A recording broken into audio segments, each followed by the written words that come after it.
Hello everybody, welcome to Discussing Tabletop. We're at episode 77 for the 26th of May, 2018. I hope everybody's having a great Saturday, great day, great weekend as it's been starting out. Today for you, joining me as usual, we have unfortunately Worm can't join today, so everybody send your hey Worm, join us next time. Some bother him on his Discord or Twitter or something. Join us next time. Something like that. Anyway, let's dive into the docket though for this week. We got. No, I want to find out about that docket. Docket. What's a docket? I don't. Let's find out about it. All right, I want to talk about PAX Unplugged.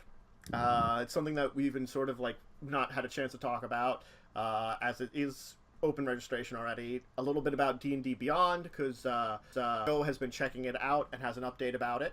Then we're going to dive into some magic, I want to talk about a little bit about what we feel about Battlebond, and the fact that they're coming back to Ravnica again. D&T into the Boarderlands adventure. I want to kind of hit into that a little bit. Pathfinder has put out a flip map, Carnival. And I want to compare that to last week's flip map, which we were kind of talking about, and say that that was a bad one. This is a good one. Why? The Munchkin CCG, the Desolation, the Blarg had a random error on its first printing. That's one that we want to talk about. So, yeah. King of Tokyo is having a monster design. A 7-year-old game is probably coming out for a build your own monster kind of expansion, I guess, for players. Star Trek Adventure has a starter campaign. I can't discuss a little bit. And then hopefully we'll finish up with Space 1889, The Thunders of Venus. We're talking about that before we have our normal segments of Kickstarter, our Week in Tabletop, and Consult the Tabletop. All right, let's dive into, of course, PAX Unplugged. So PAX Unplugged, for those of you who do not know what PAX Unplugged is, it's a PAX convention, except it is for, well, tabletop. Yeah. It doesn't have any of the video games. It's just tabletop gaming. They have, role-playing games. Join there. They're some sellers. They have game lending for board game, and then they also have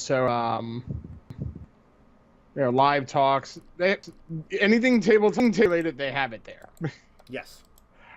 Tickets available if you want to do the 3-day. It's $65, and of course they have the select add-ons again this year, with the most being the edition level up dice stand and dice set for an additional $75 on top of the ticket. Yeah. Then there's socks and a blanket, which are a little more affordable. The socks are $25, the blanket's $35. The dice set, I think, is just a little overpriced, considering it's more than the ticket. Yeah. I don't know what you're talking about. Let's move that. When the add-on is more ticket. Well, it's a little off kilter, but whatever. It says on PAX Unplugged. We'll put it over time. It's a little uneven, but whatever. We got it there. Yeah, the fact is, I agree on that end. The dice are so expensive. I mean, if you're a collector of things, great, get it, awesome. But if it's not anything like that you really carefully care, don't bother. I mean, they are made out of solid aluminum. They sound awesome. I'm not saying there aren't really cool dice. They're just really expensive, and I have never wanted to spend that much on dice.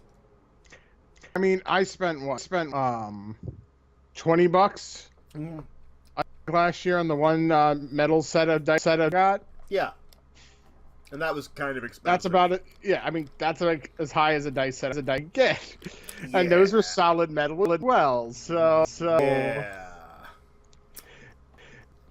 I just think just at the very most they made it the same price as a ticket. Yeah. And then if you want to go for it's $30.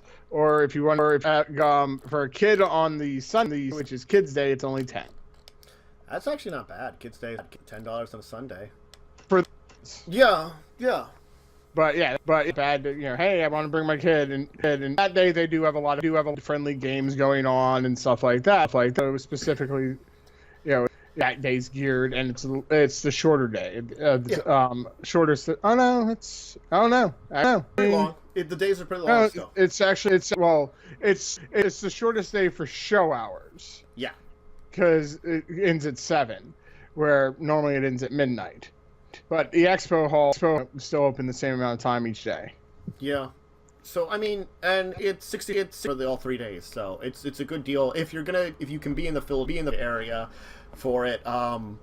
For those of you that follow the show, I will keep up to date with. I will organize something for one of those days, especially if some people show interest in it. So if you are someone that watches us or that thinks they can meet you in the area, just let us know. And I will keep you informed about the organization of some kind of meetup or something, or a couple of events. At least one meetup I'm thinking of trying to do. So, some kind of cool things. And it's at the PA Convention Center in Philly, just like last year. Yes. I'm glad they are bringing it back. Apparently, at least it was successful enough for a second time. That's true. It seemed like it was well successful, I mean, most of the days were very busy. I think Sunday was a little on the slow side, but that's always like how it is for most conventions, though. It's like Fridays and Saturdays, the big ones, and Sundays are always the kind of like wrap-up day. If you're there, you're there. If you're not, whatever. Right. I've had plenty of conventions where it's been kind of like that. Like, the fact is, like, they've done PAX South for so many years, and I remember being there on the Sunday that was, for something that's been around a lot more years, that was very small that last day. So, I mean, that was, like, in comparison to, like, the other days of how busy they were. Well, yeah, I mean, most people have to get up to work the next day and everything, so... So they want to start traveling back home that day, so they can't really, Yeah. Saturdays are usually the focus because, people come on a Friday, maybe get a little bit of it, stay for the Sunday, or Saturday, maybe get a little bit of Sunday, and then head home. Right. But anyway, yeah. So, folks out there, if you're interested in being involved with us for some things for PAX Unplugged, let us know. Keep us informed, over these upcoming months. It is about 6 months away, so we got some time before things are really going to starting. But, we definitely want to start. I think according to the countdown clock, it's 188 days away. That is 6 months. Yep. Mm-hmm. Oh, I'm sorry, 187 days, 21 hours, and 35 minutes. Technically, I think it's a little more than 6 months because it is 4 other days later too anyway, but, But they have the official countdown clock on their page. They do. So, anyway, so that's PAX Unplugged. We'll keep you informed about things as we learn more and as things are more organized. Just check things out as you wish. All right, let's move our conversation on, though, because we just kind of wanted to hint at that today. D&D Beyond. So, Joe, I know you've been paying attention to this a lot more than I have. Yeah, I saw that the app came out a little while ago for the phone finally, which I was excited because the website's really well built and is a great tool. I use it for building my characters on. Yeah. The app is a total and utter disappointment. The only thing it gives you is access to the PDFs you've downloaded from D&D, and the basic rules book is there for free. Okay. So you have the basic rules and a slightly decent PDF reader. It is very searchable. I'll give it that much. But which is good. I think the number one complaint I've seen, and I have as well, is you can't access your characters on it at work, and you can't create your characters on it. To me, that's the number one thing this app should be available. Yeah, that sounds a lot like it. That those sound like really good things that they don't have. Unfortunately. Yeah. right now it's just a glorified PDF reader, and that's very disappointing. A glorified PDF feature with a probably really decent search function, which sounds cool. Yeah. It's not that helpful. Yeah, it's okay, but I could just get I could also just download the PDFs and use them on my phone without that. Yeah, it's true. So I would expect if you're going to design a total app based on the site that you created, that the site is very useful, has a lot of tools. You would want to incorporate some of those in, and it just had a recent update, and all it was more PDFs available. Because when I saw it was an update, I'm like, ooh, maybe they're finally adding some of the function. No. Yeah, I started again. I was waiting down there all the time, and you never came down. So I really think they need to step it up and make it somewhat comparable to the app. Oh. I saw Stream These. Yes, she apparently... I thought they went to a park, and apparently she didn't. So I can't get you lunch. Sorry. You're going to have your daddy get you lunch today. But yeah, She just gives that, like, look. Tell her I'll come and tickle her. Joe will come and tickle you, don't worry. You should know on a Saturday you have to get down around noon, and then I can get you lunch. And check up on me. Well, my dad was asleep. That doesn't mean you can't come down and see me. I didn't want to wake him up. So you're just hanging with him? So you were saying D&D Beyond. Okay, yeah. We've been, like, interrupted enough? Question mark? Yeah, but they really need, at the very least, to add the characters in. Yeah, I'll agree. That's the minimum thing. I mean, it would be nice if they added the other functionalities, which was like the homebrew stuff they have available and the monster stuff that they had available and everything else that's on the website that's free. Yeah. It would be nice if you have incorporated in the app. But the biggest thing is everyone was looking forward to having that to be able to generate a character on the spot. Yeah. And it's not there. Yeah, it's an interesting kind of problem that they have. Yeah. I don't even know if I would call it necessarily like a problem like you'd think. That the app is just weak, you know? Yeah. And the thing is, they've been hyping this up since last year. It's like, and this is something I have to say. I can get a free app from Pathfinder that provides me with a book, all the core stuff from books, without having to buy PDFs. I can search it very well. I can search it by book. Masterwork tools for Pathfinder is awesome. Yeah, it is. It is a better PDF reader without being a PDF reader. And it doesn't have the character creation. So it's like, the thing it does, I feel like isn't as good as the thing that something else does, and I don't have to pay money for that. Yeah, well, you don't have to pay money to download the D&D Beyond app either. No, but you have to purchase the PDFs to look at them. Oh, that is true. But that's also the difference between Pathfinder and D&D in general.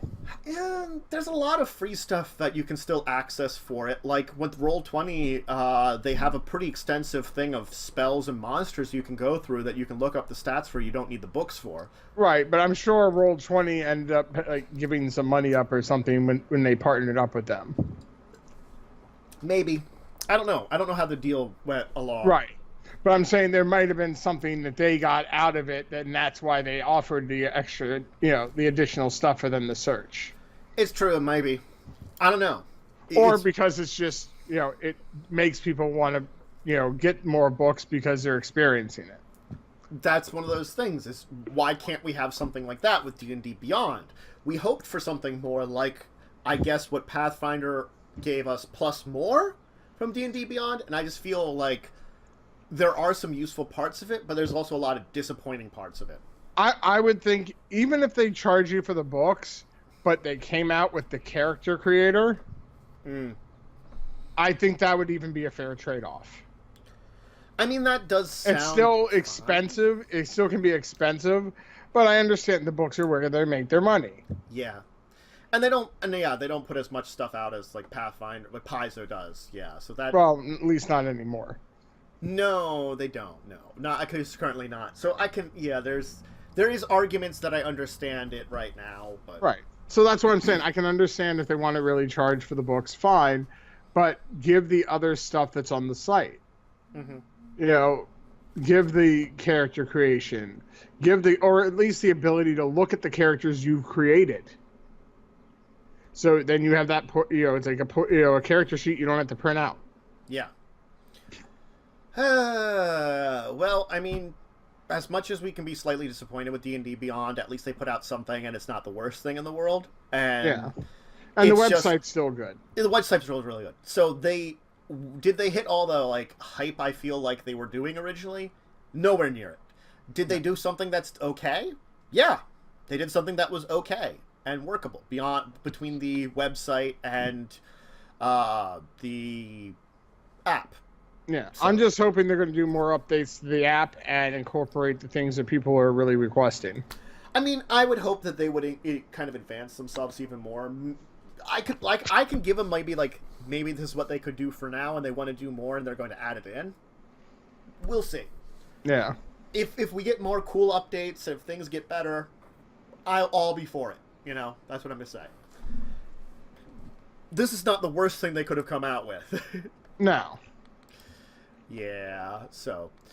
Alright, so D&D Beyond, if you want to check out, if you have already gotten stuff on their website and you want to get the app, you can get the app for free, and you can check out your PDFs, at very least, on the go. Not that there was ways of not doing that before, but, it's got the D&D Beyond search ways of doing things. Anyway, so why don't we talk about Magic the Gathering? So first off, we have two things that are coming out. We have Battlebond, which is the new... From what I've seen, it's a booster set that is focused around a new multiplayer set, I think. I'm going to have to quickly, check. Are you talking about Battleground? Battlebound. Or Battlebond, sorry, yeah. Yeah. Yeah, it's a two-headed giant. It's made to be two-headed giant. Yes, but the thing is, it's normally when they do something like this, I always assume they... Yeah, it's battle packs and boosters. They normally do, like for Commander, they totally did, what's it called? English, thank you, work. Special sets, special boxes. There we go. Thank you for English for working in my brain.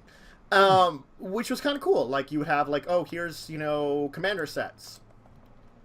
This one, they're doing booster packs for it that are specifically, I guess it's with Conspiracy was made to be a draft set. It's supposed to be mimicking that a little bit. Yeah, it says you can play Battleground in either sealed deck or booster draft. Like Conspiracy, it's a mix of reprint cards and new cards. There are 254 unique cards in total, and 85 of them are new. Now, the interesting thing about this is I've heard a lot of discussion that the last two Masters sets are worse reprint sets than this one. A lot of things people wanted in those Masters set, I think Eternals Masters and Masters 25, are showing up here in Battlebound, the kind of things they want for reprints. Gotcha. So that's kind of sad. The mechanic of, I get to play something, another thing gets to be played, is interesting, and they do word it. I've seen that it's worded in such a way that it's, when this creature enters the battlefield, target player may put the other one from their hand, into their hand from their library. Now, it's target player, which means you could target yourself, though. So though you could use it in Two-Headed Giant, I could play with partner characters still, because I could play one and then search my library for the other one and put it in my hand.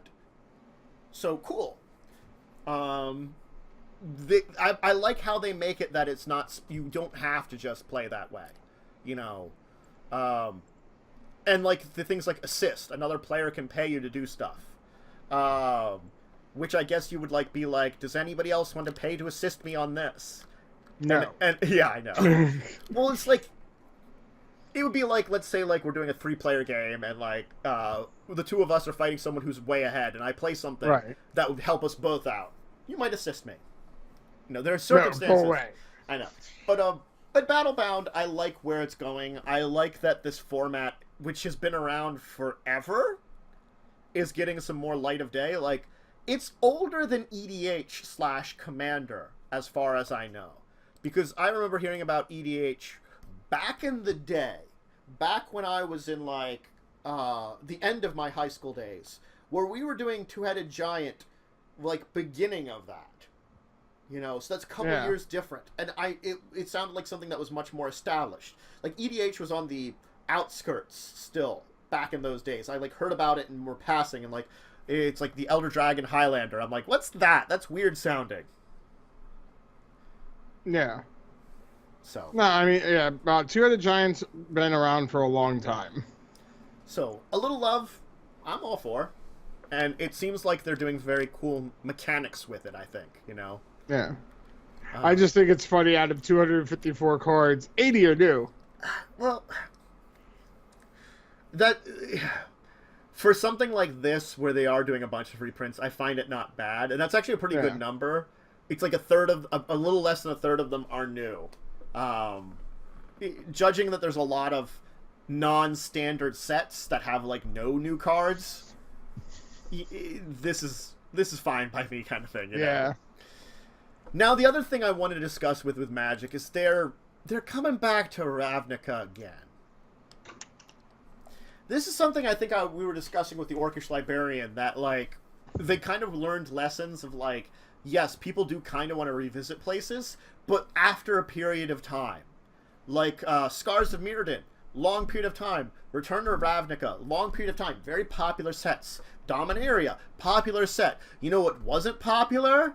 The return to Innistrad and the return to Zendikar, because they were very close together. Has it been that long since Return to Ravnica? I don't think so. Not the same kind of distance. Now, granted, it has been a little bit of a time since Return to Ravnica, I believe, came after Innistrad. So, it has been 4 sets since the last Innistrad block. So there's, like, okay, because last time we went Zendikar, Innistrad right away in a row. So it has been a little longer since we had the Innistrad to Innistrad, Zendikar to Zendikar. You know, is it enough time? I don't know if I feel like it is. You know, we had, like, probably a couple more years worth of time for it. I don't know. They're doing a storyline, and they're pushing the storyline a little bit more. Like, people didn't like the Gatewatch stuff as much. And this is pushing the Gatewatch's storyline because the entire point of it is it's supposed to be a final showdown with Nicol Bolas. The Gatewatch versus Nicol Bolas kind of thing. And who the allies they've assembled. And they say it's going to be 3 sets, and we only know the name of 2 of them. We know Guilds of Ravnica and Ravnica Alliance. I don't know what else is beyond that. God. It seems like each of those is featuring 5 of the guilds, which is actually an interesting thing. Because we're going to spend 3 sets on Ravnica, and the first set focuses on 5 of the guilds, the other second set focuses on the other 5, so would the third one be like all of them or something different? Because it always seems like the Ravnica sets, all 3 split up the different guilds. Very, like, so it's like 4-3-3 kind of things. So I'm also kind of that they haven't talked about this third set. And they're saying that's the focus and culmination of the story and not the guilds. So is it going to be a story-based set? I don't... I'm like so cautious of this entire thing. I think is what I'm cutting down to. I'm rambling a little bit on cautiousness. Right. What do you think? See, I don't follow the stories as much And that's, I think, one of those storylines. things. Yes, I think that's one of those things that, like, since you don't follow the storyline as much, you can sort of subtract the storyline from it and see about, as a person that doesn't follow this, how they look at it. Yeah, I look at more like what cards are in it. Are they interesting cards? Do the cards interest me? The functionality. I look at it more like that than, oh, what's going on in the story? This doesn't, why are we going back here already?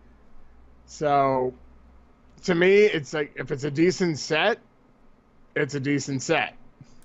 That's true. That's one of those things that I think is always one of those great things about it. Like, if the set's great, the mechanics are great, if the cards are cool, we might be understanding of it more if it wasn't.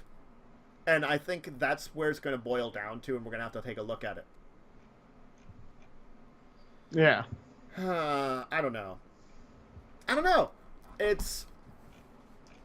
This is a difficult one for me, just, like, looking at it, because I am cautious because, it's a favorite, Ravnica. But will they ruin it by coming back a third time so soon? Right. I don't know. Because I thought, like, Innistrad and Zendikar were big favorites, and people hated the second sets for them. That's something to say. Or at least they just weren't as popular. They ruined the popularity of those places, so I don't know. I guess we're going to have to wait and see, because the first set is coming out in October. So we got a couple of months. Oh, God. We actually don't have that many months. If you consider that, we'll probably start talking about the new core set soon and seeing how that works out. God. It is not going to be long. We'll see. Alright, why don't we continue our list of topics, as we do have a couple more I want to cover. Alright, D&D Into the Borderlands adventure. Alright, so, this came out, just a little bit ago. It's the Original Adventures Reincarnated, they're calling it. So, I think this is a very interesting thing that they're doing for 5th edition. They're taking an old adventure that, I think I'm not as familiar with the original Into the Borderlands. I'd have to, like, quickly look that up to see how old it is. I kind of assume from the artwork and stuff it was 1st edition. Oh yeah, it definitely looks like it's a 1st edition redo. Yeah, which, I mean, I'm not against them doing this. Like, they did a lot of this with God. It came out in 1970 something. And I was trying to think of But the thing is, not only they're redoing it for 5th edition, but they're also reprinting the original 1st edition. Which is actually really cool. That they're reprinting the original 1st edition one, so you can get that too. I'm trying to think of the book that it was. It was not Tomb of Annihilation. What the goddamn book is it? It was the one book that came out recently that had a bunch of the old stories come back. It was last year. Give me a second. I can pull it up on my D&D Beyond app. Oh, you have? Okay. Well, I don't have the book, but I have lists all the books that you can get. I know it was in there. Tales from the Yawning Portal. Tales from the Yawning Portal, yep. I had it right as you said it. Yeah, well, I could quickly go to the products and check that. So, I mean, that's Tales of the Yawning Portal kind of gave me the idea a lot back in the day. Like, that's a really cool idea. So it's cool that they're doing it again. And it contains B1 and B2 converted from to 5th edition, plus the commentary and original art. Plus commentary. So there's a lot of stuff to this that's like, it makes it feel like it's a commemorative edition, which is kind of awesome. And doing a lot of things like this, because it's it's got Search for the Unknown and The Keep of the Borderlands. And I think the hardcover version will be available at Gen Con this year. That's kind of cool. Oh, wait. No, released for September 2017. The thing is, like, according they're release date was 18 May 2018. So I think in 2017, last year's Gen Con, you could get this. The hardcover book, yeah. Yes. So there was a possibility that you might already have this if you were at Gen Con. I should ask James if he got it. Yes. I don't think he did. But the fact I think is, you would have mentioned it. Yeah. The fact is that you can have it that you could still get this book, which probably is really difficult to find in any kind of hardcover, even or softcover format nowadays, like an actual copy of it. Yeah. I'm sure you could find PDF scans, since it's so old, somewhere online. But an actual physical copy of it, getting it in the original stuff, maybe it's not like that you have the original adventure. So and that's actually in decent condition. Yes, and you could play it first edition or updated to 5th edition. That's actually kind of cool that they're doing it this way. And I would love to see some more classic, like famous, popular adventures redid this way. Because I know, like, I don't only know a few of them. As I said, like, I probably know a list of like half a dozen off the top of my head, like a half a dozen. And that's not off the top of my head. I could like pull out maybe like one or two off the top of my head, which I think I'm forgetting now because I'm forgetful, but... Oh, they also are expanding upon things. Apparently, like, there's an area called the Caves of Chaos. And they're expanding to giving more detail about them and a thing called the Cave of the Unknown. So I'm pretty sure that they had some material in there that they didn't host on because it's like, here's a main story, here's some side areas that if you want to build yourself, you can. This is sort of like, well, if you want to use these, here's what you would have for them. Right. Then you could use them, which I think is a little better because that feels more Curse of Strahd, which I think Curse of Strahd's been a very big lesson for them. I haven't seen any of the books since that, but it seems like comparing the early 5th edition adventure books to Curse of Strahd and Beyond. Curse of Strahd and Beyond, a lot of people love these. They love Storm King Thunder. They love Tomb of Annihilation. While those early ones, we don't talk about them as much because I think they were very more traditionally formatted. I know a little bit of the original adventure where you're kind of going against Tiamat. I read through a little bit of that, and that was a lot more, traditional kind of railroaded adventure. While, yes, you might have some railroading in these adventures here, but it has, like, a lot more options in the way that they present them, and I think that's a new and interesting way of presenting adventures, because it pushes DMs to go in certain ways, and I think adapting an adventure, which is more traditional, but adding in things that makes it feel more modern is very, very cool way of doing it. It's kind of what I'm trying to say with that. All right, Kevin. Yeah, so this is definitely an interesting one that I would love to see them do more of. I'm hoping that this goes well enough that they decide to do more of them. That's the best I can say about it. I mean, you have to go to Goodman Games, I guess, their site. Yeah, they actually have a lot of stuff on there for, like, older games. Yeah. So getting, like, these new, like, updated versions of things. Kind of cool. Like Dungeons and Crawl Classics number 97. Yeah. So apparently they produce a lot of stuff for a lot of different game systems that are, like, a lot more retro stuff. Mm-hmm. So if we can see more of these original adventures reincarnated, that'd be really cool. Please do that, Wizards. This seems like a cool idea. I'm supportive of it. Yeah, it's cool to see some of the classics brought back. Yes, very true. And given new life. That's the other thing. All right. So, I don't think we have anything else to say about that. So let's talk about Flip Map Carnival! Ooh, Flip Map. I can feel you the can excitement. go into slow week when we're talking about flip maps. Maybe not. The reason why I even brought this up is because of last week's conversation, which I was not here. Yeah, you missed. But the fact is, me and Worm had a very good conversation on flip maps in general. How the fact that they should be built in such a way that makes people want to reuse them or feel like they can be reused.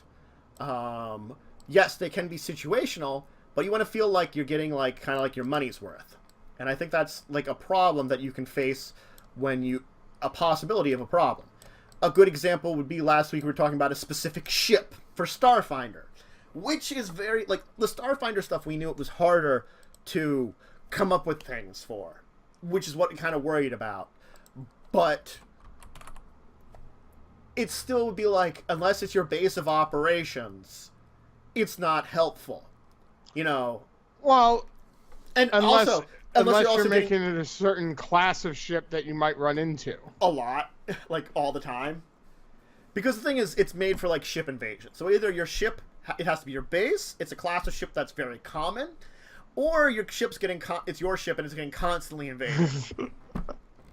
Stop invading my ship! Because that's the thing is, like, even if it was your base of operations, why the hell would you need the map of it? Unless it's getting invaded. Because maybe you want to know where the Kablangos are firing from. God. Yeah. It's spaceship. They don't have Kablangos. They have space Kablangos. Are they fired from the rear or the helm? Mm-hmm.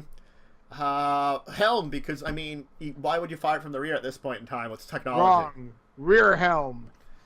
They've got two helms? Anyway, Yes. so in comparison, we have Carnival, which has, you know, a traveling carnival on one side, which can be very standardized fare for most carnivals, and the interior of a big tent on the other side, which, again, like, what's going on in them makes a big difference. And you know what the funny part is? Mm-hmm. When they're showing the interior of the big tent, Mm-hmm. I actually was looking at it and I'm like, oh, that's interesting. They have like a big outdoor like theater. Yeah. Because that's what the interior of the tent looks like that. So you could also use it as a dual purpose for something like that for an arena. Yeah, and it has like a little like area of like shops and stuff outside of it. Yeah. So that's the thing is like, and like the bridges can be pretty standard. Like, so all the bridge flip maps, like I was talking about a lot of the Pathfinder flip maps, there's always some standardization that you can change things around that makes it, I feel like, a little easier to excuse using the same maps than if you're doing it for the specific starship. You know, Yeah. It's like, not that you can't. And that was the big caveat we had. But this is the kind of thing that I feel like hammers home the differences. And that's really why I wanted to kind of bring it up. See, with the flip maps for Starfinder like that, I would come out with a pack of generic ship flip mats. The other thing which Worm suggested is just tiles, which might be better. And maybe, Yeah, like, true. And maybe they just give you like tile formats for things. Like, here's how you build this out of these tiles. Right. That would be cool. And so you could like, And then you could switch it up how you want it. yeah, and then they provide information on how to build the tiles to different things. I think that would be a great idea and work stupendously. But I don't know.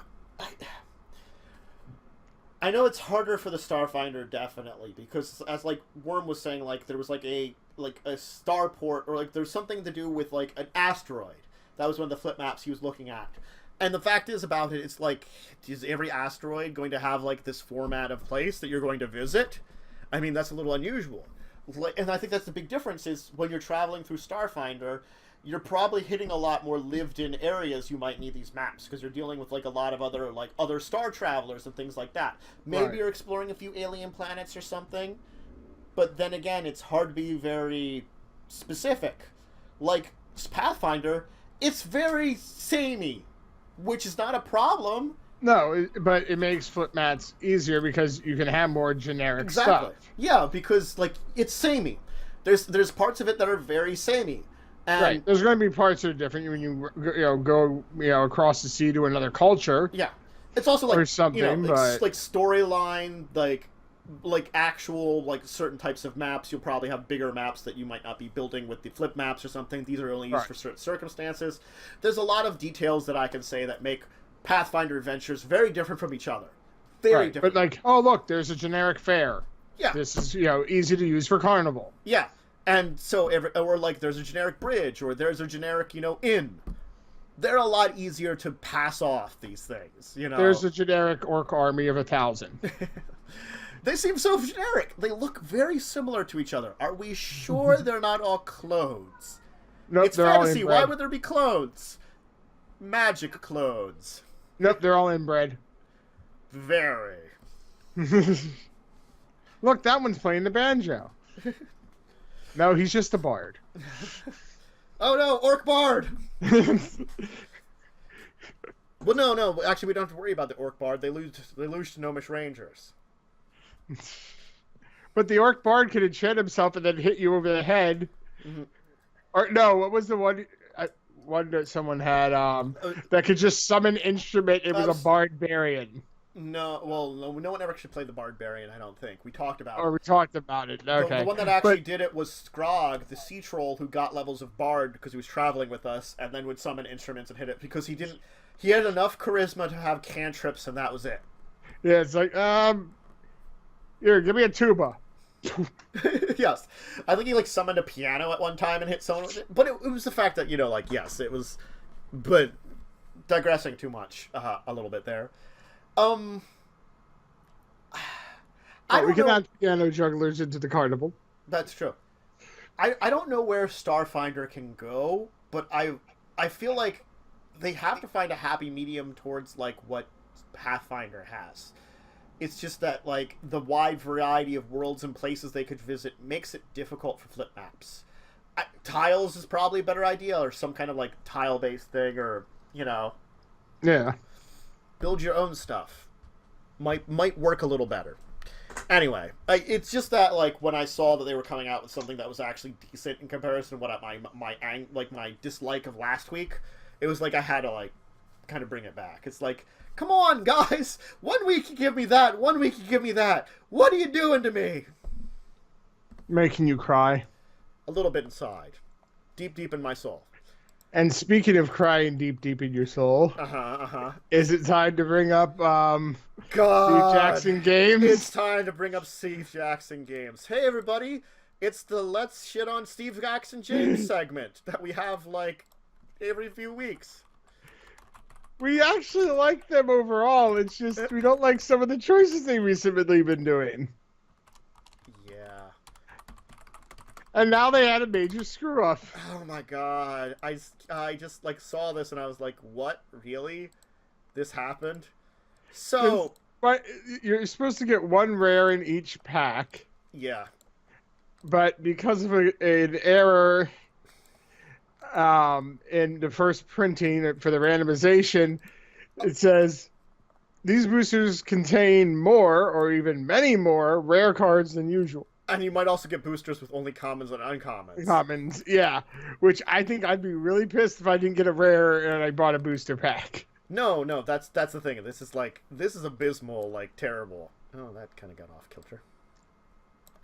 This is And the thing is, how do you realize that after you send it out? Oh my god. Do they not have quality control? I guess not. And at least in this kind of situation, because they might not have to worry about it as much. You still would open up a few packs just to make sure. It's a randomized CCG. This is the first time they're doing it. Okay, I always expect some kind of mistakes with printings and stuff, but this is I've never heard this bad of a mistake.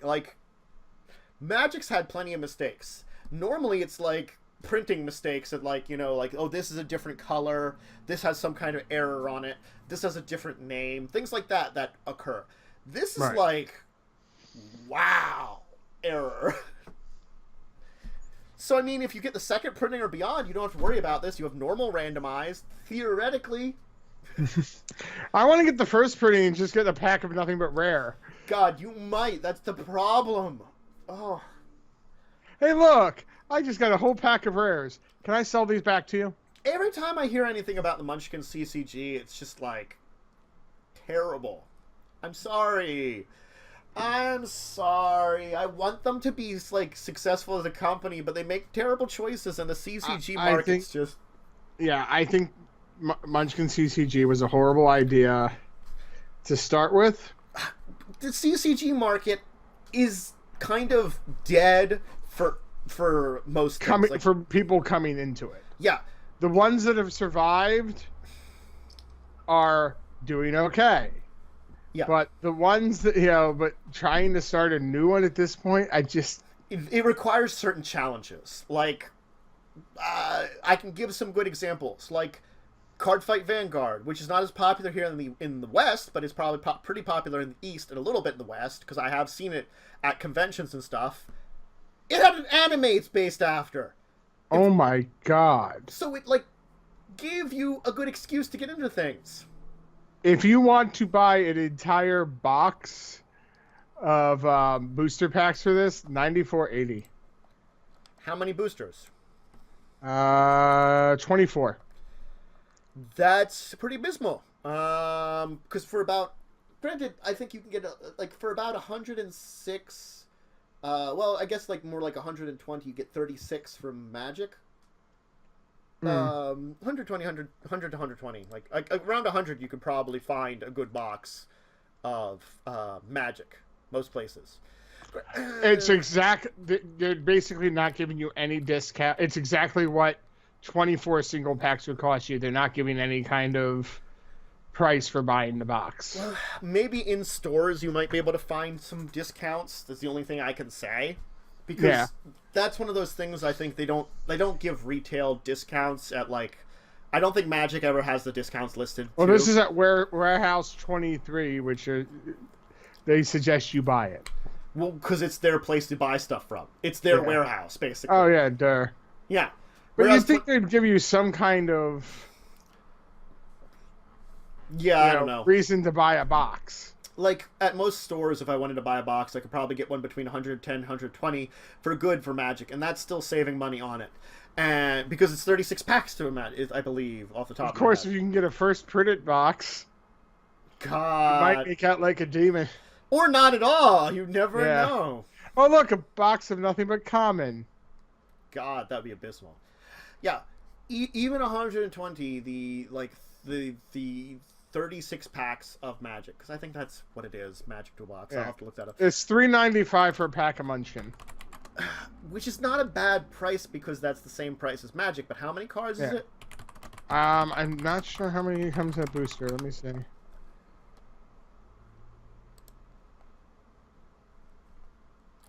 It is not telling me. Mm-hmm.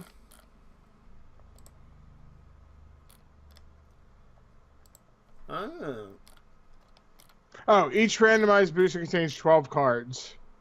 Yeah. Again, they're charging more than Magic. Yeah. Because Magic gives you 15 cards. And one of which we guarantee to be rare or rarer than rare. Mm-hmm. Except if you buy first edition. Yeah. That's the thing is, like, Magic booster boxes, I could get them for cheap. You know, I could get them for good prices. I think you can't go below, like, I think the lowest you can ever really get is around, like, maybe 90 for a booster box. I think maybe 80 if you get, like, a super sale or something somewhere. Which is still really good, because that's nearly $2 a pack for 15 cards, including a rare. So, the environment they're building their CCG is automatically more expensive. And that's a problem, because that's a problem with Magic that Magic faces, is card prices. That they try to regulate that very heavily. They don't want things jumping up in price to like $100 a card, because that means that people don't want to buy it. It's not a good economy. They most want to get it like maybe $20 a card, because then it's expensive, but people still want to purchase it for their decks and stuff. And it keeps the economy going. And this automatically, because it's less cards for more price, for less stuff, for a box. I mean, it's like they're aiming for a bad economy. And then one of their first times out of doing an edition, they screw up majorly. Yeah. Yeah. This is granted, I'm pretty sure there's probably been other major screw-ups that I may have never heard about. I'm sure there are others. I think there are a couple of like Magic ones I've heard about that have been screw-ups, but they've always been like they're things that like never got published or like are so super rare. This is literally a first printing. Yeah. You know, like when you hear about like some of those Magic screw-ups, like I think there's like Summer Magic was something that like came out that there was like maybe six booster boxes ever created kind of thing. It's super rare, kind of expensive. I can't remember the exact versions of it, but you know, it exists. And that was a kind of like mistake kind of thing. This is a first printing. first printing are like thousands of booster box, maybe. Yeah, and on top of it, it's an early on thing with that they're getting into, and to have that big of a mistake so soon, and they're overpriced. Yeah, and the fact is, Shoulders of Giants is another thing too. They have done card games in the past, so they're experienced with card games, and lessons learned from other CCGs should still exist. Yeah. Well, also, okay, when they make their original Munchkin products, you never heard of a printing that came out and that, oh, we ended up with 10 of one card or something. Well, I think that's a little easier because they don't have the randomization. They just have to print the sheet and put it out kind of thing. So it's like one print sheet to one box kind of thing, or X print sheets to one box that they just have to print those shred sheets. So I think non-randomized is a little easier, and you need a kind of randomization process to do it, which I can understand that they're not as experienced with the randomization process, but didn't they just do that one with their initial set anyway? But then at the same time, then you should have some quality control. Yeah, quality control. So you open up a few of the packs after they print out and make sure they are properly randomized. Yeah, throw a few out, like finished products, or open even just one booster box. You would have seen it, like, okay, here's a finished booster box, let's try it out, or like, here's a couple packs, because yes, you can see it before you do more. Because I'm sure they give out cards. They probably give out some products to their employees and stuff. Yeah, or even taking a look at print sheets. Well, the print sheets, maybe they catch them nowadays. They're a little better at that. I think that's one of those things, is quality control in the print sheets is a little better for all CCGs and card games and stuff from the original. Right. But, yes, quality control. I mean, I don't want to bust on them any more than we already have. I mean, I already have my complaints about the CCGs, but I never wish them automatic failure. It's just that I feel like this is something that we shouldn't have seen. Right. And I think that we're both agreeing on that. Anything else to say about this debacle? No. Yeah. I think I said enough. Yeah. All right. Let's talk King of Tokyo. So, King of Tokyo, I do not know the design a monster contest for King of Tokyo. So it's going on now. What's the company? Yellow. I'm bad at their name. It's either ILO or ELO. Whichever it is, I'm still terrible at their name. So anyway, ELO or Yellow. JELO. Yeah, God. Anyway, so they're having a design your own monster for King of Tokyo. King of Tokyo, that's been out for a long time now. Yeah. 7 years? 7 years. So it's kind of cool that they're having like a specialized contest for it. Awesome. Maybe that will revitalize something, that they'll come out with some more stuff for it. Because the fact is, they've had a lot of stuff for King of Tokyo over the years. A lot of expansions, a lot of material. So, I mean, I'm not sure where they're going to go for this one. It's the 7th anniversary, and there's a contest. It looks like there's a couple ways to... There's a trivia contest to get some stuff. Cool. Probably not getting a lot of stuff for the trivia contest, or you trivia contest, if you succeed the trivia contest, maybe you enter into some kind of running. And then they also have a create your own monster. You submit your idea, and the top entries, users will vote for their new favorite monster in an epic monster battle. Which I'm guessing maybe the submit your own monster, create your own monster, maybe they'll come out with an expansion with those, which would be kind of cool. Yeah. I mean, we're not sure exactly what they're going to do with these two contests, but it is kind of an interesting thing. Well, the contest, I think, is over. Yeah. It ended on May 22nd. Really? It was that quick? That was not long then. Because it's 6 days. Yep. Wow. It ended on the 22nd. Yeah, the contest entries for the trivia is over. Yeah, this list will be closed to submissions at 11:59 Central Time, May 22nd. Holy crap! I managed to miss this about hearing. I heard about it like this for like this week's news, and it's already over. It took them. God, when did the original information get released? Let me try to find that out. Cause that kind of sucks that we kind of could easily miss this one this quickly. It was posted on May 16th. It really was 6 days. Wow. And that's the thing is, it was in this week's news period, so I wasn't going to talk about it right away. Must be giant, must be a monster, must be in public domain, must be adapted for a large audience, must be either well-known or easily understandable, must have only one clear universe. Uh-huh. Yeah, that's really weird. A 6-day contest.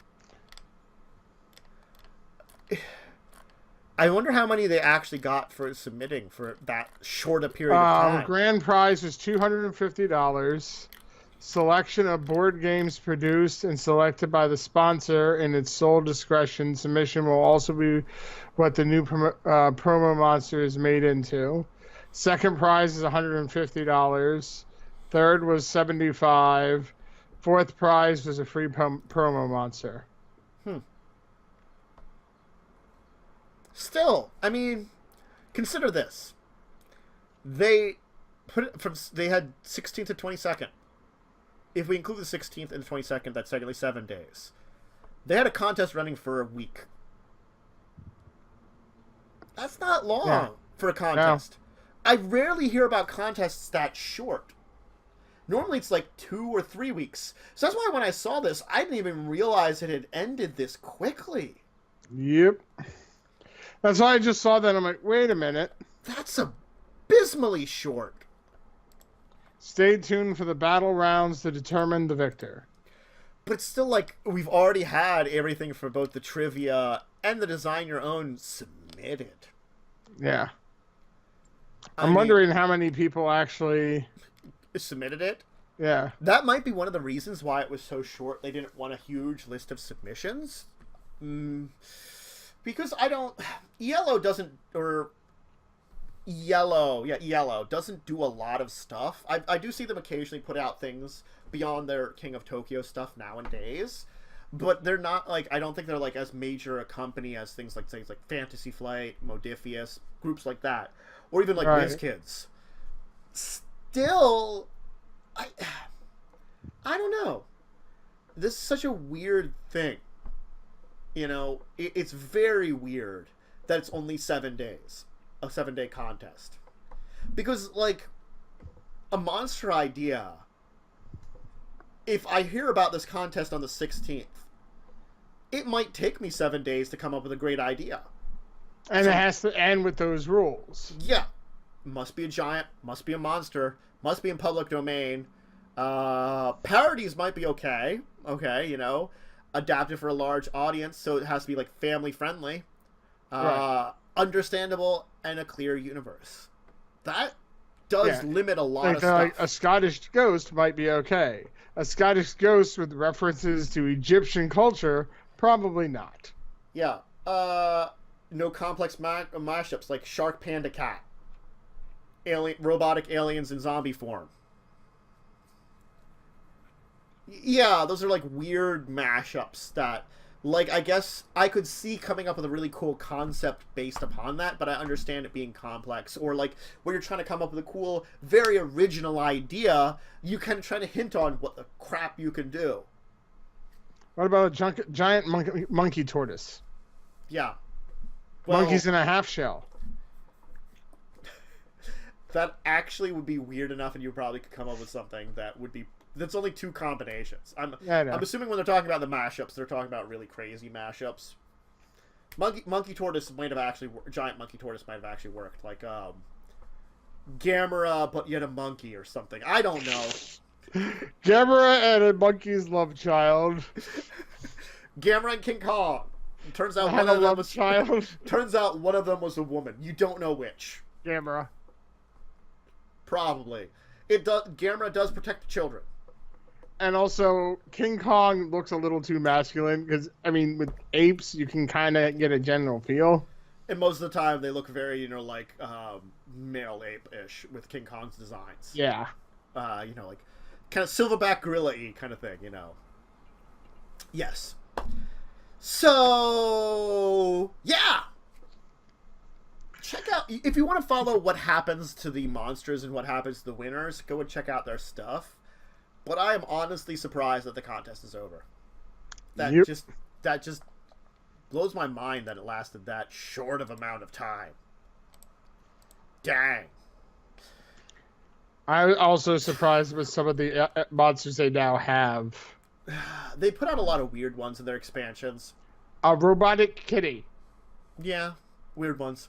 Why? I have not paid attention to a lot of the weird kind of expansions they put out for King of Tokyo because it's just like they've had so many over. And I'm not sure if that's a penguin or a chicken that has freeze guns. Penguin, I think, because that makes more freeze sense. Guns? Yeah. Yeah. Giant Robo Kitty makes no sense. Yeah. I mean, I'm not going to go into that stuff right now.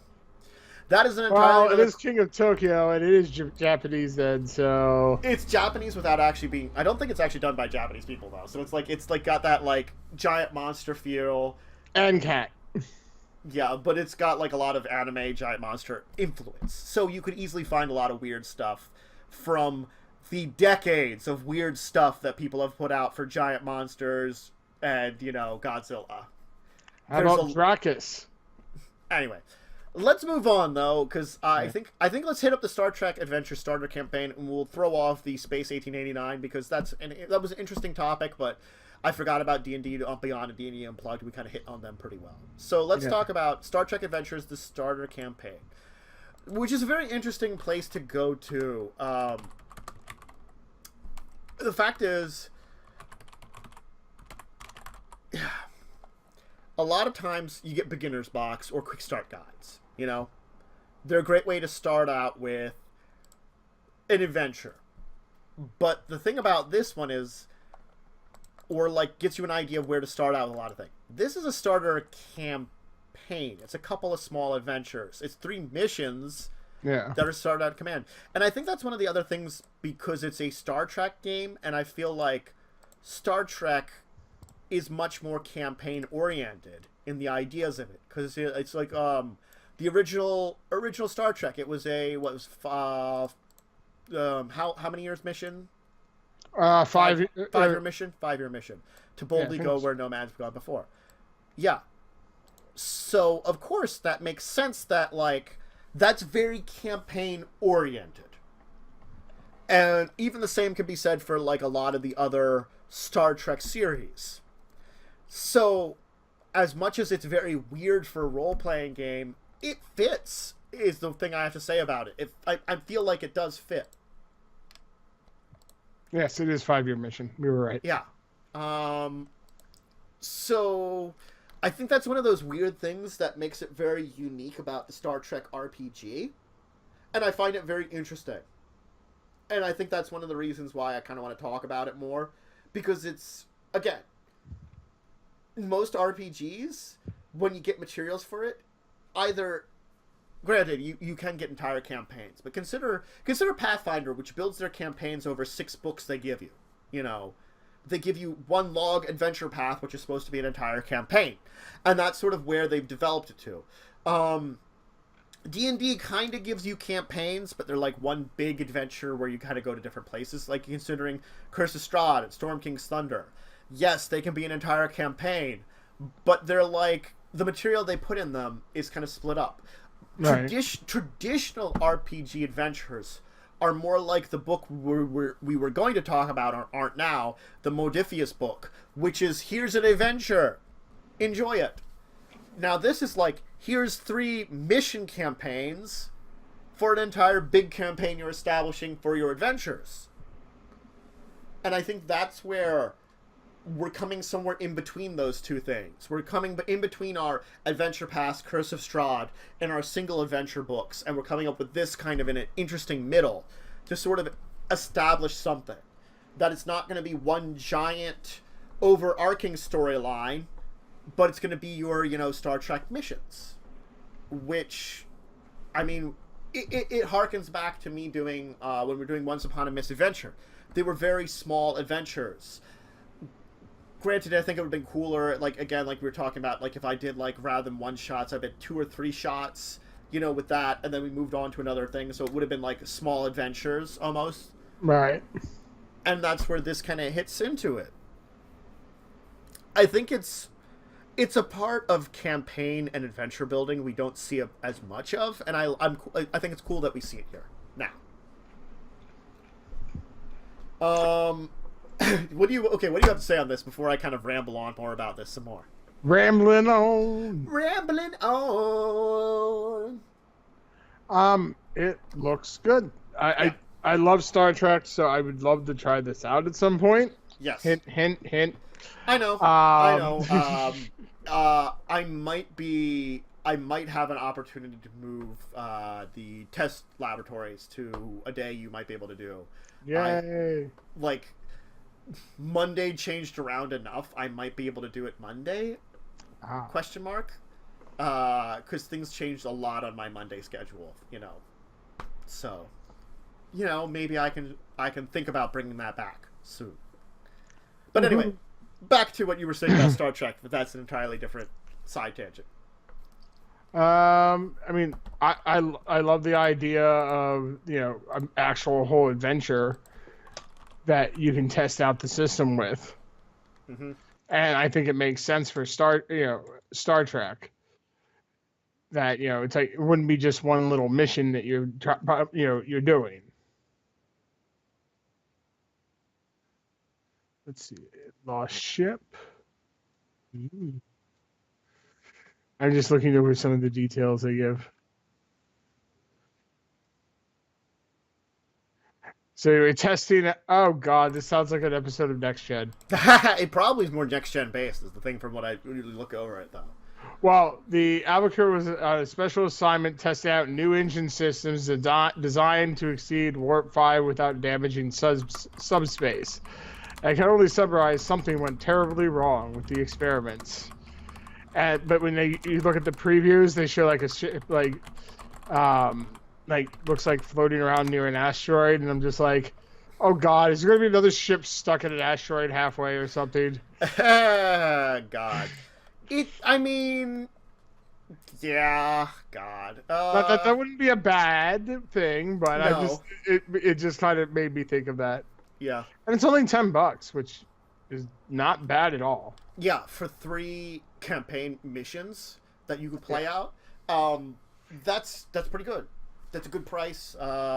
Granted, that's the PDF. I guess if you want a hardcover copy, more expensive always for the hardcover copies.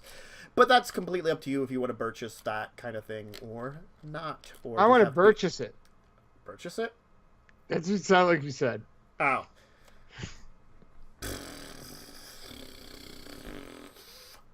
That's what I say to you. To my purchasing. Stop purchasing everything. Too bad. It's my what was it? Not docket. It was Dodge it. Dodge it. Yeah. Yeah, like the dodge it or deck it or something earlier. I don't know. Hey, stop decking me. Wha-bam! Oh! Wait. We got to get this right on the thing. Let me see here. Okay, I got the right direction. Let me punch over and be reactive proper. Go! Oh. Okay, that was a little bad, but the problem is I can't see you on the Skype because you have to produce. Because for one so person, it's really delayed on your channel. So by the time you swing, if I move at that point, it's going to be really delayed. Whatever. All right. Anyway, let me back here, Matt. Wah! Wah! Anyway, that's enough trying to faux fight on a stream delay where we can't get all the images. What was Actually, the delay was perfect on my end Uh-huh. for when I threw the punch because you happened to like rear back at that time. Yes, well, I could see your punch very well. I have your video. Oh yeah, you have my video. That's Yes, why. I Darn can you! I can see it react to you. That's not fair. It's because even though I don't have Skype out in front, Yes. it's got that little like window that always shows in front, you know, so I can always see. That's not fair. You're cheating. Meh, meh, meh, meh, meh. All right. Anyway, That's a cheater. yes, a guides game masters with the core rules of play, introduces aspects of game including tasks and challenges, social conflict, combat, and ship combat. So that's the thing about these two is it's a very good starter point for a lot of the major mechanics of the Star Trek game system that the Star Trek Adventures that is supposed to be, you know, it is supposed to be released in the Star Trek Adventures starter set. I think they're saying there too. Which I guess is supposed to be coming out later this year. With the campaign booklet, 3 generated, which that's like poster maps, starter rule book, a lot of things like that, you know. And that'll be $27 when it comes out. So this will be included in that, which is awesome. So you can get it now. Or if you're looking at the starter adventure set, you can wait for later on this year, fourth quarter. They're saying they're planning for that one now. So up to you. If you already have a lot of that stuff that you don't need this stuff, the material from it, I'd suggest getting it now. This looks very awesome. If you don't, you know, wait for it. Okay? That was bad English. That was really terrible English on my end. If you're planning to get the starter set, wait. If you're not planning to get the starter set, get it now. I would recommend this product. Now! I will recommend this product! That was not a very good... I went from Arnold to something else. Yeah, I don't know what your accent went to, but it was not Arnold. Get to the chopper! Get it now! It's not a tumor. Chopper. In the chopper, it's not a tumor. It's Star Trek Adventures. There's totally a tumor in the chopper. Chopper and tumor. Star Trek Adventures in the chopper with the tumor. Stop chopping your tumor. No. Anyway. All right. Let's move on to our regular segments before we lose our minds even more than we've already lost our minds. Too late. Kickstarter Corner. Do you have a Kickstarter for us this week, Joe? I have something super family friendly and ridiculous. Okay. That sounds great. Itchy Monkey, Battle of Lice. Okay. There's the link. All right. They are at $3,575 of their $10,490 goal. 152 backers with 25 days to go. And you're playing monkeys who got lice. All right. And you're trying to pass the lice to the other players. So you don't have any. Okay. That's an interesting one. Links in the description, or I'll have kept it simple. Uh-huh. But it basically, I think you're trying to climb up vines while getting rid of your lice. An interesting sounding game. And I think the lice can slow you down, basically. So it's like first to the top kind of thing. Yes. But my favorite part is the fact they have a baboon as one of the possible monkeys, and they show his ass. That's expected. There you Joe. go. That's expected. All right. I have two. I had two anyway, regardless of whether or not we had Worm or not. So this two works better because we don't have Worm. I will leave the link to the first one. The first one I wanted to mention just because Nostalgia Bomb, Nickelodeon Splat Attack. It's got Nicktoons, 90s Nicktoons, and it's a board game based upon that. Nickelodeon. They have original 80s, a Kickstarter exclusive of original 80s Ninja Turtles. Nice. Oh, God. Uh-huh. Leonardo is holding the old Ninja Turtle ice cream sticks. Yes. I remember when they sold those when I was a kid on ice cream vans. Uh-huh. And Michelangelo's got a sausage as his nunchucks. I mean, come on now. Yeah, and they got SpongeBob, Hey Arnold, Invader Zim, Rugrats are the main ones they've got right now for characters. I was never into any of those that much. See, that's the thing. They got some stretch goals of let's see here, Ickis from Ariel Monsters, Rocco. See, I liked Rocco. I love Ariel Monsters. The Angry Beavers are a stretch goal. Ren and Stimpy are there too. Hey, come on! They have a lot. Oblina.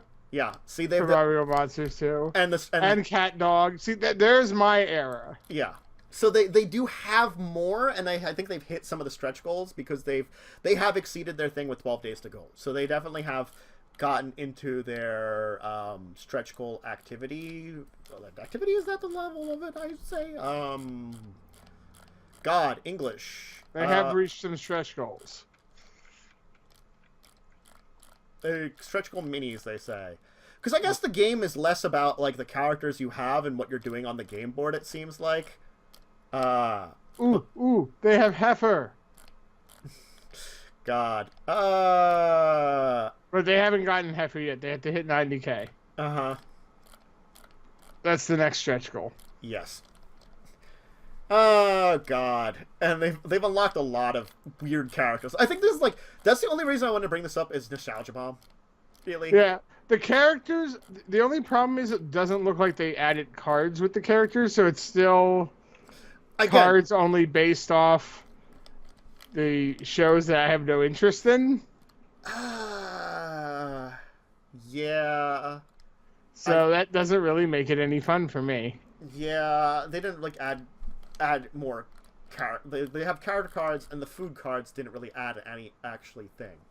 And I think that's the thing, you know. I mean, the only one I have a slight knowledge and slight interest of is maybe some early SpongeBob. Yeah. But I never watched Invader Zim. Mm-hmm. I hated Rugrats. Mm-hmm.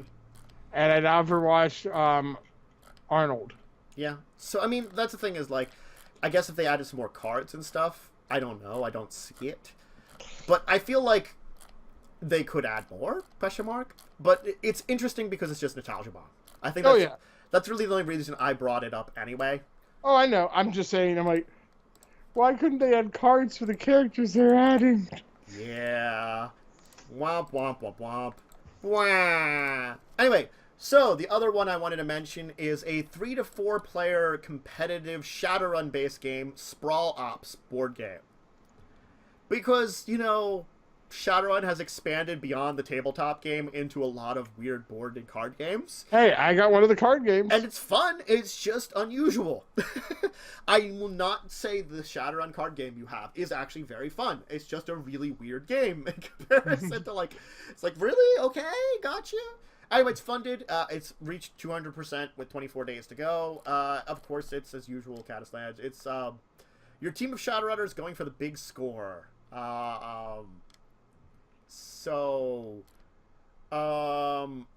You along the way you have a chance to hire more seasoned runners. So I guess you have a team of runners. Each player does. Outfit the team with cutting-edge technology, latest cyberware, all those kind of things. Make them lethal combinations. It's a 3 to 4 that combines worker placement with push your luck dice rolling mayhem. So it's probably got some push your luck mechanics. It's got the worker placement, basically the workers being the Shadowrunners you've hired and how you've built them up. Yeah. So it's got some interesting mechanics put together. It's got a lot of cards, character boards, all those kind of things, their own custom dice. Some Megacorp's sideboard, basically. Which is kind of interesting. Anyway. I don't know where to go with this one, just because I wanted to bring it up. I want it. It looks cool. I totally want to be a Mr. Johnson. Yeah. You would be, I guess, in this one? Well, no. for if you pledge 100 or more, you're a Mr. Johnson. Oh.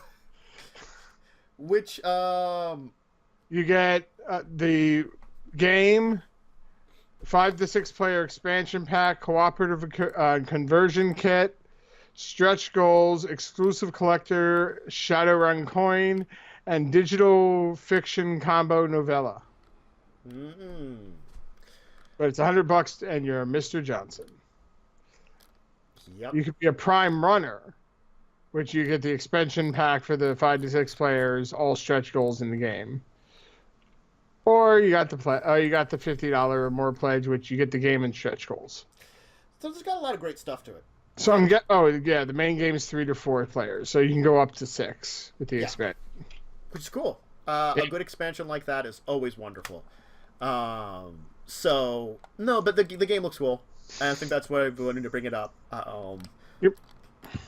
Like, I love Shadowrun, and these things bring the essence of Shadowrun to you being able to play a little bit, like a portion of it, without some of the headache of Shadowrun. And I think that's why they've expanded into a lot of these other, like, sectors of things, because they can come up with interesting ways that they can display the universe of Shadowrun, which is very, very, one of my favorite settings, without the, RPG headache. Right.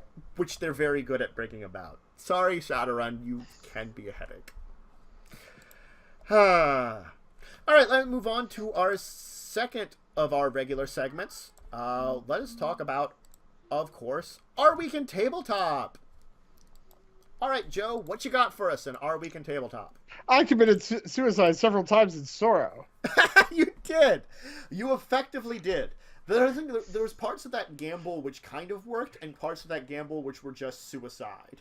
I was just trying to have fun at that point. I didn't care if I won. That was a fine attitude. I was not going to argue with you. And then I haunted you guys. Mm-hmm. Yeah.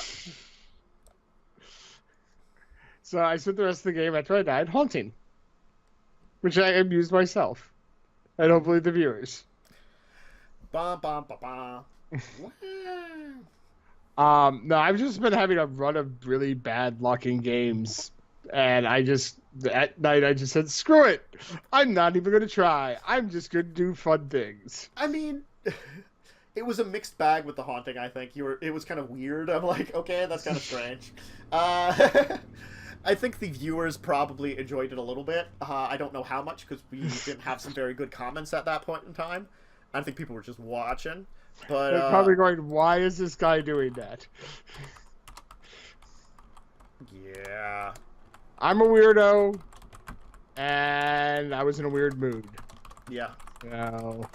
And then what did we play last Saturday? Oh, God. Was that Frag, or was the week before Frag? Week before. Then last week, because it was the three of us, wasn't it? Yeah, it was just the three of us. Just the three of us. We can do it if we try. Just the three of us. We didn't do the Hobbit game, though I brought it. No. We played not a normal one, but something different. What? God! It was something I brought. Yes, it was something you brought. Man, have I gone forgetful. I'm getting old now. Back in my day, it wasn't Red Dragon Inn, was it? Yeah, it was. Was it Red Dragon Inn? Yeah. Yes, it was more like Dragon Inn. Yes, that's right. We played all Red Dragon Inn that night. Yeah, there you go, yeah. Which I lost horribly.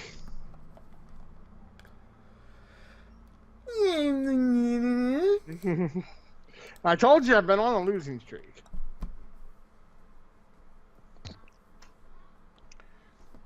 Oh, speaking of which, Panda Game and Sorrow. Mm-hmm.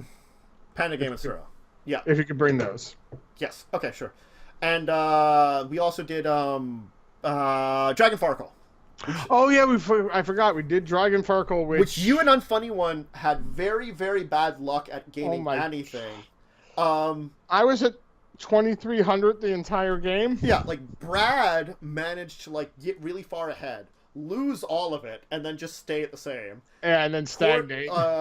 Blaze went like way up there very quickly, and then kind of like, he slow and steadied it up to where he needed to be to get into the game, and then was sort of like, and I hit up into the where I needed to, lost it all, got back up into there, and then like the fact is it was the stupidest thing because like, yes, you guys had really bad luck for getting anywhere. I was up fighting that dragon how many turns? Yeah. You know, it's sort of like I really thought Blaze was gonna take it. I thought he was gonna win because of the luck I was having fighting the dragon. I'm like, he's just gonna get it. There's like no way at this point in time. And then you pulled it out of your butt. Yep. I got lucky on the last roll finally. So yeah, that game is so luck driven. That's the thing about Dragon Sparkle. Yeah, I mean, God, my brain is dead. Mm-hmm. The one guy I kept pushing his luck too much. My brain, I can't think name. Not Unfunny One, not Blaze, not Angel. Not you. No, that was all of it. It was one, was it? 2, 3, 4, 5 of us. Was it? No, there were 6 of us. Was there 6 of us at Dragon Farkle? I thought so. Maybe I'm wrong. Maybe it was Unfunny One then. It very well could have been. Unfunny One was pushing it a lot. Yeah, then it's Unfunny One. I'm thinking wrong. Yeah, he just kept. He's like, I'm going to push it to try to get another reroll. Nope. Me, I was just like, I was playing it somewhat safe, but I was like, I never had, other than the one round, I never rolled decent numbers. So it's like, well, I guess I'll push it to try to get something better than 100 troops. And then I get farkled. Yeah, I think that's what it is. Is like you never had the decent rolls. Like I hit a couple of really good rolls. Yeah, I had one decent roll that got me 1,000.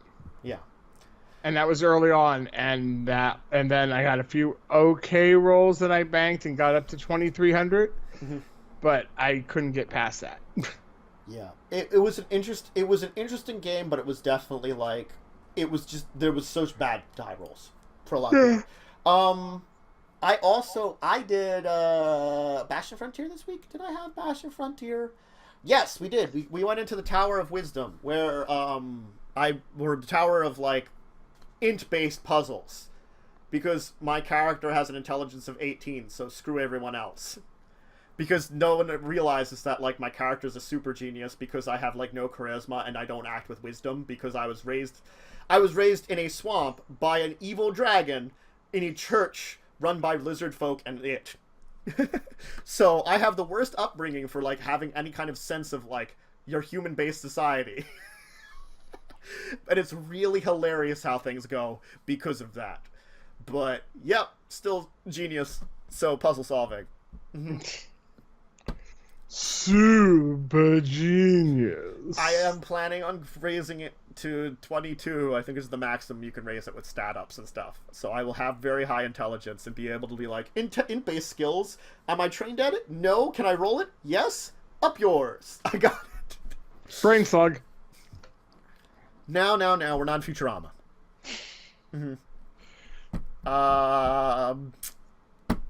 Anyway. Brain parasite? Brain parasite. So, I think that's our week in gaming, so let's move on to our final of our regular segments, which of course is Ask the Tabletop, which is where you folks out there can ask us questions about anything. Consult the tabletop. I don't think there's anyone out there at the moment. I don't know if there's anybody watching right now. There's some viewers, but that's it. And they're not really asking questions. So, you viewers out there who are not asking questions, if you want to ever ask a question of us, just consult it here. You can also reach us at our email at discussingtabletop@yahoo.com. You can reach us on all of our Twitches, mine, Joe's, and Worms. You can also reach us on mine and Worms' Discords if you want to reach us there. Lots of places that you can ask questions. Just let us know that it's for Consult the Table, and we'll answer it on the show here. All right. I think that's it for today. Thank you, everyone who joined us. Thank you, everyone that's going to watch this on the VOD side. Thank you, Joe, for joining me, of course. Thanks, Worm, who couldn't be here today, but, of course, you can always check him out on his channel, Diamond Worm, at twitch.tv. His @ is down below for his Twitter. Joe, I know you usually support me. Yep. Hopefully, maybe the three of us can be on for Sundays at the Tabletop tomorrow evening, perhaps? Yes. We'll try to plan for that. We'll see what we can do.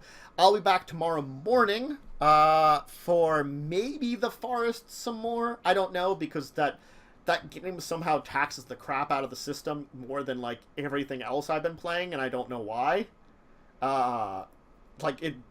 PUBG, which is like fast-paced first-person shooter, does not tax my system as much as the Forest does for some god-awful reason. And I'm lots of things being spawned around in the background.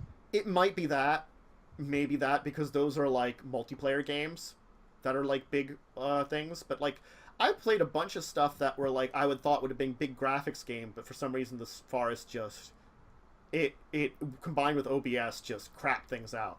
Maybe the shadow, rendering all the shadows. And I turned off a stuff. lot of crap, and it worked a lot better. But I couldn't have, like, I can run, like, things like Prey and other games which are, like, big, like, graphics heavy, like Prey's like a big, like a BioShock kind of game, that's what it was. And I could run that just fine with everything that was going on and no problems. But maybe because of, like, the nature of the game and stuff, but... I don't know. I'll play around with the settings. Maybe there's something I can fix with it. If not, I might just try to do that once a week and do something else in its place. I'll see. Anyway, that's tomorrow morning, and then tomorrow evening for Sundays at Tabletop. And yes, we will be starting a D&D game soon. I have it scheduled for the 14th of June for the first session of the newest D&D Tabletop stream. So I'm telling that people to now.